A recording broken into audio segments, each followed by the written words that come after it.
Today in section 4.8 we talked about how to graph a quadratic equation.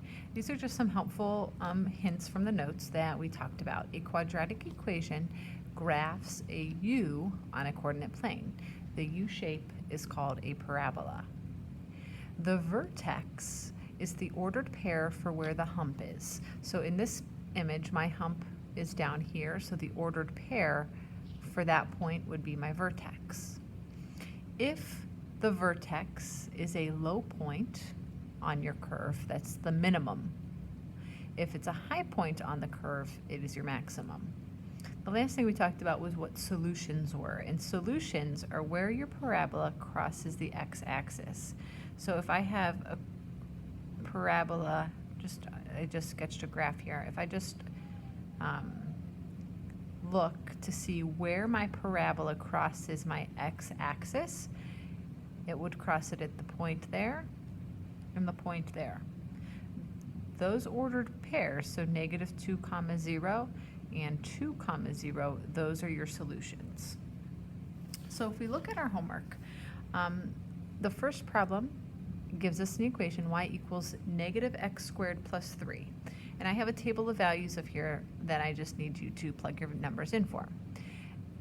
If I set up my equation so that I can substitute my numbers in, I'm going to have a negative from the equation.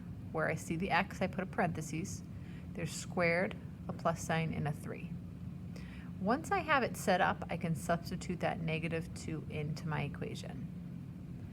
If I plug in -1, it will be negative, there's my parentheses, squared plus 3, and -1 goes in the parentheses. If I do that again for 0, I put 0 in the parentheses.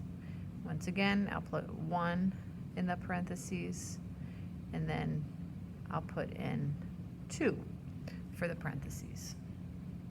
From here, you are going to use your calculator to plug in exactly the way that it looks. Negative parentheses, -2 squared plus 3. If you do not use parentheses when putting it in your calculator will not give you the right answer. So if you go ahead and do that, you do get a -1, a +2, a +3, a 2, and a -1. Okay?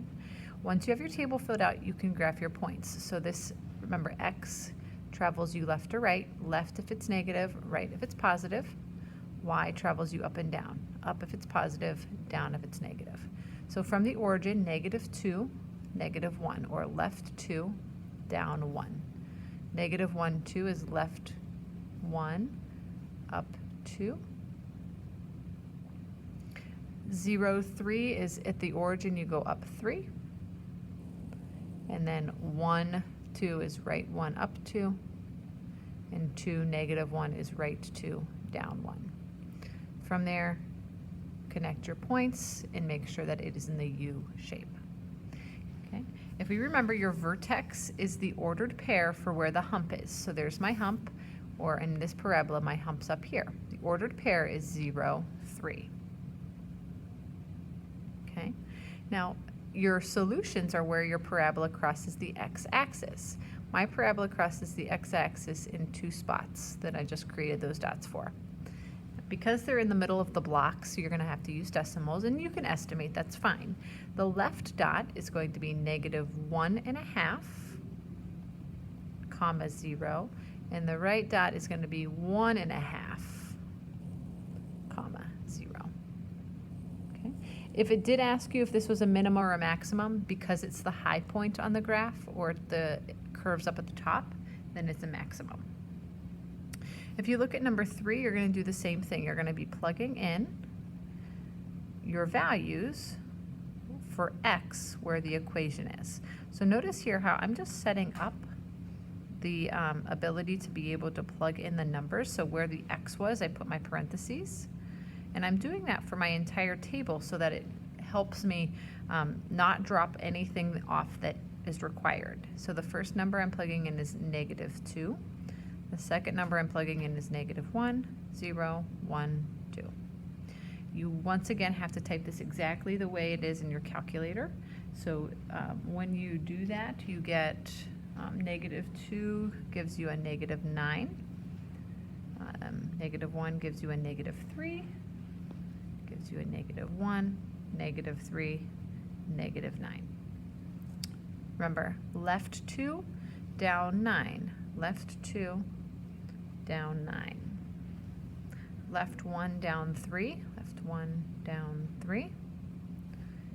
At the origin, go down 1. Right 1, down 3. Right 2, down 9. Remember, you should connect this in the shape of a U. Do not connect it in the shape of a V. Okay. That vertex is where the hump is, so it's this point here. That ordered pair is 0, negative 1. And the solutions are where your parabola crosses the x-axis. Notice how my parabola does not cross the x-axis at all. That would make my parabola have no solutions. For number 5, I did tell you that you were able to cross off the graph for the homework, and all you had to do was complete the table. So it says the function can be used to represent the height in feet of a juggler's ball after t seconds of being tossed in the air by a juggler, 5 feet tall. Graph the function, use the graph to estimate the height. So we don't have to graph it, we're just filling in the table. Remember, anywhere where I see a t, I'm going to put parentheses so that we'll set up my ability to plug numbers in. So I noticed that there were a t, or 2 of them, so notice I have 2 parentheses in my work. I'm going to copy that down for all of them so that I can easily plug in the number that is being asked.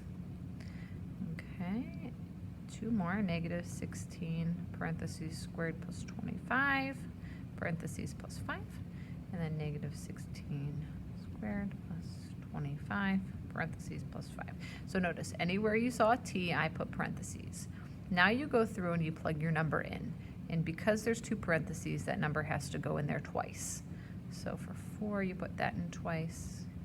You put 6 in twice. 8 and 10. Okay? When you type this into your calculator, make sure that you type it exactly the way that it looks. When you type it in, you get a negative 9, a negative 151, a negative 421, a negative 817, oh, sorry, 819, and then a negative 1345. If you're watching this video, make sure you actually attempt putting that in your calculator so that you get practice of how to do so.